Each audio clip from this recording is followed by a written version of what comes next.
മീലാദ് വന്നണഞ്ഞു മൗലീദിൻ ശീലുയർന്നു പാരാകെ പുണ്യറബീഇന് മർഹബ പാടിടുന്നേ മർഹബ പാടി. 14 നൂറ്റാണ്ടുകൾക്കപ്പുറം അറേബ്യൻ മണലാരുണ്യത്തിൽ അക്രമവും അനാചാരങ്ങളും നടമാടിയ കാലത്ത് ലോകത്തിന് മുമ്പിൽ വെളിച്ചം പരത്തുന്ന പ്രകാശഗോപുരമായി നിലകൊണ്ട് വർണ്ണവർഗ വിവേചനത്തിൻ്റെ വേലിക്കെട്ടുകൾ തകർത്തെറിഞ്ഞ് മനുഷ്യമൂല്യങ്ങളെ ഉയർത്തിപ്പിടിച്ച് കറുകറുത്ത ബിലാൽ റളിയല്ലാഹു അൻഹുവിനെയും വെളുവെളുത്ത സൽമാനുൽ ഫാരിസി റളിയല്ലാഹു അൻഹുവിനെയും ഒരേ പാത്രത്തിൽ നിന്നും ഭക്ഷണം കഴിപ്പിച്ചും തൻ്റെ അയൽവാസി പട്ടിണി കിടക്കുമ്പോൾ വയറ് നിറച്ചുണ്ണവൻ നമ്മിൽ പെട്ടവനല്ലെന്നും പഠിപ്പിച്ച വിശ്വവിമോചകൻ ത്വാഹ റസൂൽ കരീം സല്ലല്ലാഹു അലൈഹി വസല്ലമ തങ്ങളുടെ 1499 ജന്മദിനത്തോടനുബന്ധിച്ച് കടമ്പോട് നൂറുൽ ഹുദ മദ്രസ വിദ്യാർത്ഥികളും ഉസ്താദുമാരും രക്ഷിതാക്കളും പൂർവ്വ വിദ്യാർത്ഥികളും നാട്ടുകാരും അണിനിരക്കുന്ന പ്രൗഢമായ നബിദിന ഘോഷയാത്ര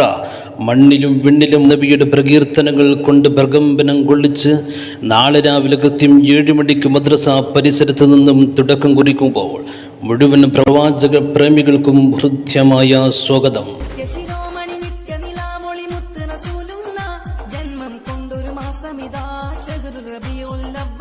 വൈകുന്നേരം നടക്കുന്ന മദ്രസ പിൻചോമന വിദ്യാർത്ഥികളുടെ വൈവിധ്യമാർന്ന ഇസ്ലാമിക കലാപരിപാടികളും മദ്രസ അങ്കണത്തിൽ വെച്ചരങ്ങേറുകയാണ്. രാവിലെയും വൈകുന്നേരവും മുഴുവൻ പ്രവാചക പ്രേമികളെയും ഹൃദ്യമായി സ്വാഗതം ചെയ്യുകയാണ്, ക്ഷണിക്കുകയാണ് നൂറുൽ ഹുദ മദ്രസ അങ്കണത്തിലേക്ക്.